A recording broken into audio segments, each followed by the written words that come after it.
fact of her book, but I should tell you about Sandy that this is not her natural environment.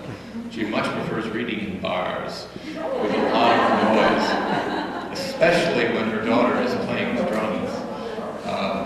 The reason being that her book is called My Daughter is Drummer in the Rock and Roll Band, which is a fact. She's a wonderful drummer. And Sandy played near Lake George, I think, in a pretty swinging bar. It was on YouTube. So if you want to hear her holding forth in a bar with a lot of raucous applause, you can go to YouTube. However, if you don't want to go to YouTube, you can look into her book and listen to her now.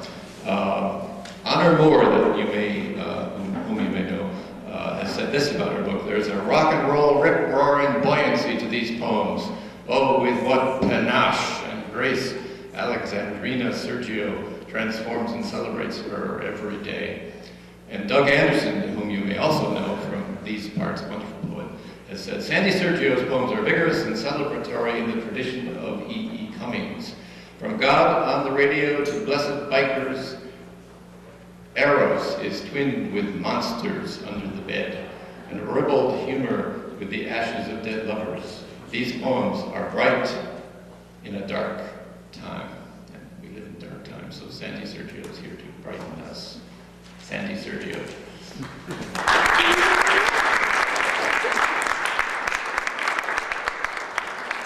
Well, thank you. Thank you very much indeed. It is, you know, I have indeed read in bars, which was a lot of fun. I have read in coffee houses for 3 people. Is this doing that? It's for some reason it's humming. If you hold it. You hold it. I've read in coffee houses for 3 people, 2 of whom were my sisters-in-law. So I'm really knocked out at a wonderful room full of people. And even those of you who have come just for the cookies, I am honored to read for you. And I am honored as well to share a stage with Doris Henderson, who is a marvelous poet and I admire and respect so much, and Kenneth Bain, who I would be knocked out by even if he were not my first cousin once removed. And I give great thanks to the Windsor Arts Center for this beautiful venue and to Connecticut's leading friend of poets and poetry, Rennie Quilkin. Now, today we were given a theme. The theme was something green. And I discovered this gives very wide latitude because almost everything is green. We're just recovering from St. Patrick's Day and all things Irish. Spring is coming in a few hours with its literal green and its metaphorical greens of rebirth and hope and associated suggestions of love and that other thing that we'll just skip over, and green in its indication of innocence and youth, and reminders that we keep seeing in the newspapers of the greenhorn, the immigrant, the newcomer. And it all culminates in the realization that we never stop being green in some way. Even those of us who, like myself, are tribal elders, are ever being sent off to new countries with life's constant changes and surprises. So by these standards, you're going to find a little bit of something green in all the poems you'll be hearing. But to start, with absolutely no subtlety at all, I'm going to present you with a poem that's very green. It involves Irish, it involves immigration, and it involves hope. And before I start, I do have to give you a note because I make mention in this poem of an organization called the Cumann na Band. Is that at all familiar to anyone here? Cumann na Band, that's Gaelic, of course, stands for the League of Women. Cumann na Band was organized in 1914 as an auxiliary corps to the Irish Volunteers. The Irish Volunteers mounted the 1960 Easter Uprising, the opening act of the Irish War for Independence. This is called Leaving Bridget.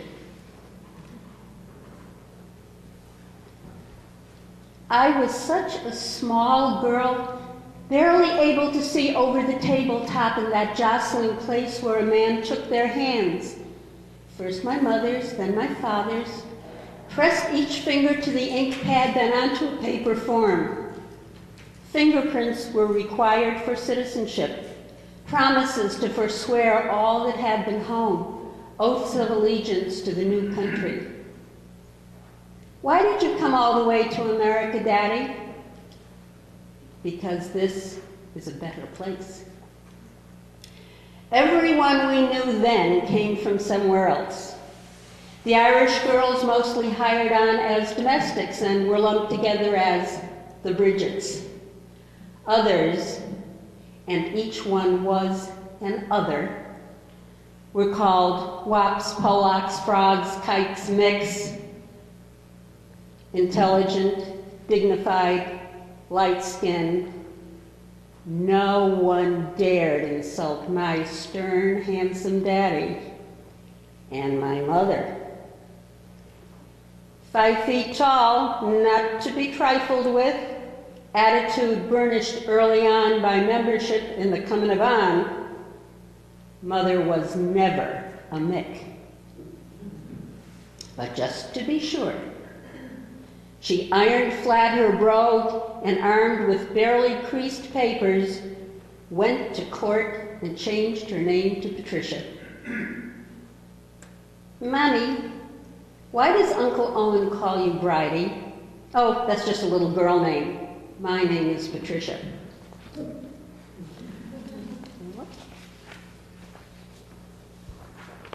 With a smooth brogue, a changed name, the lucky could get their baggage unpacked sooner.